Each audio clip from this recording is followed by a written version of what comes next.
નમસ્કાર મિત્રો, good evening. આ વિડીયો એવા લોકો માટે છે જેઓને સાયકલિસ્ટ થવું છે, બિગનર છે પણ માહિતી નથી. મિત્રો, તમે સાયકલ નવી લીધી છે, તમને અભિનંદન. તમારી ઈચ્છા સાયકલ ચલાવવાની છે, ખૂબ સારી વાત છે. પણ સાયકલ માટે ડિસિપ્લિન, ટાઈમ મેનેજમેન્ટ, ધીરજ, નિયમિતતા અને જીદ આટલી વસ્તુ ખૂબ જરૂરી છે.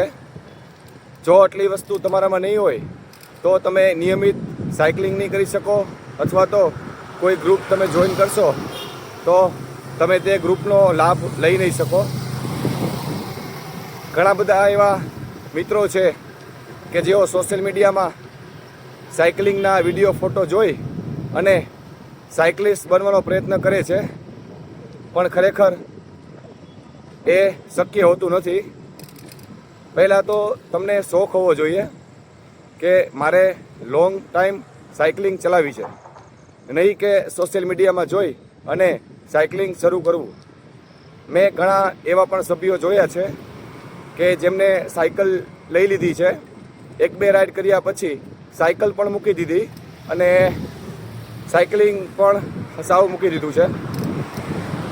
પછી સાયકલ સેકન્ડ હેન્ડ વેચવાનો વારો આવે અને પછી સાયકલનો ભાવ પણ નથી આવતો. તો આ બધી વસ્તુ જે છે એ ખૂબ અગત્યની છે. તો તમામ મિત્રોને મારી એટલી વિનંતી છે કે કોકનું જોઈને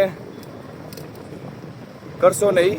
પહેલાં તો તમે પ્રેરણા લો, માહિતી લો, ખરેખર તમારા માટે એ શક્ય છે કે કેમ એની માહિતી લઈ પછી જ તમારે કોઈ પણ ક્લબ, કોઈ પણ ગ્રુપ કે સાયકલિંગ શરૂ કરવી જોઈએ અને ત્યારબાદ જ તે તમારે સાયકલ લેવી જોઈએ. તો એ બાબતનું તમે ખાસ ધ્યાન રાખશો. શરૂઆતમાં તમે સાયકલિંગ કરતા હોય તો ક્રમશર ધીરે ધીરે તમારે કિલોમીટર વધારવા જોઈએ, નહીં કે સ્પર્ધા કરી અને સીધા 50 કે 100 કિલોમીટર ચલાવવી જોઈએ. ખરેખર સાયકલિંગ જે છે એ ઝડપ નથી, એ નિયમિતતા છે. તો એનો ખાસ તમારે ધ્યાન રાખવું જોઈએ.